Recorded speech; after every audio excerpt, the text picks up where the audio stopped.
کہتے ہیں جی کہ بہت سارے لوگ ایسے ہیں جو سید کے علاوہ رشتہ نہیں دیتی. غلط بات ہے.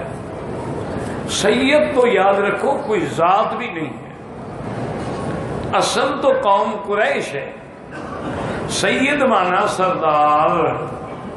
چونکہ حضور نے فرمایا کہ انا سید ولد آدم، میں آدم کی اولاد کا سردار ہوں، تو جن کی نسبت حضور کے خاندان سے ہوگی وہ بھی سردار ہوگا.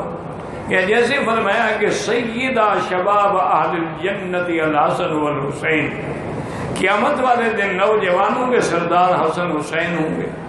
جیسے فرمایا سیدۃ النساء فاطمۃ الزہرا، جنت میں عورتوں اور خواتین کی سردار جو ہے سیدہ فاطمہ ہوگی رضوان اللہ علیہم، اور جو بڑے ہیں ان کے سردار ابو بکر و عمر ہوں گے. تو سید مانا سردار ہے. اصل حضور کی ذات بھی قریش ہے اور ہاشمی ہے. باقی کسی غیر سید سے رشتہ کرنا کوئی حرج نہیں. سرکار دو عالم نے اپنی 2 بیٹیاں دی ہیں حضرت عثمان کو، تو حضرت عثمان تو بنو امیہ سے تھے، وہ تو نہ قریشی تھے نہ ہاشمی تھے.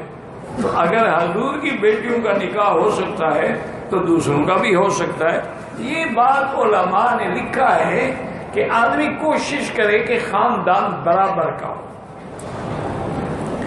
اس کو کہتے ہیں کفر، یعنی ہر لحاظ سے برابری ہو تو پھر وہ رشتہ نبھتا ہے. اگر ایک اعلیٰ خاندان ہے ایک کم ہے تو پھر بڑی مشکل ہو جاتی ہے. جیسے حضور پاک نے اپنی پھوپھی بی بی زینب کا نکاح حضرت زید سے کر دیا، تو حضرت زید کو ہمیشہ ان کی بیوی کہتی تھی کہ میں تمہارے ساتھ نکاح کرتی، تم تو ایک غلام ہو. یہ تو حضور کا حکم تھا، میں نے انکار نہیں کیا، ورنہ میں تمہارے ساتھ نکاح نہ کرتی. انہوں نے کئی دفعہ حضور کو شکایت کی، آخر نتیجہ کیا نکلا؟ طلاق ہو گئی. تو اس لیے اگر برابر کے خاندان ہوں تو بڑی اچھی بات ہے. شادی جو ہے